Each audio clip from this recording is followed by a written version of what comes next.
Take 2. Introduction to tool reviews. Hi there. As you have probably already noticed, I have recently started sharing some tool reviews among usual project posts. The reason for that is not because I'm doing this for that free stuff, but because I truly love my tools. I enjoy using them every day as a contractor, and I want to share those nice experiences with you. Another important reason for me, which drove me to do these type of testimonials, is simple distrust in some of those high-profile review accounts on YouTube or Instagram. I believe they often mislead consumers by throwing out those super fast reviews without actually putting hours in testing.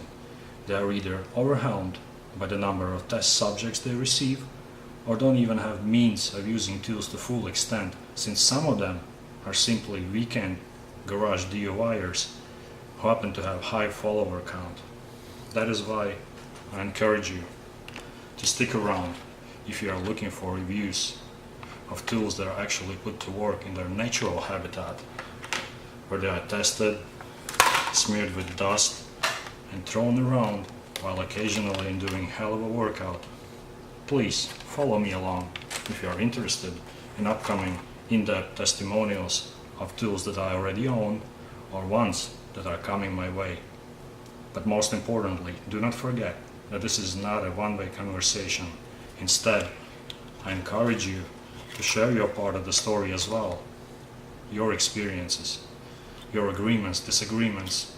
Even disagreement could lead to a healthy discussion about how we can improve our work practices and how we can make those manufacturers listen to us in order for them to better improve tools that we use and which we bought with our hard-earned money.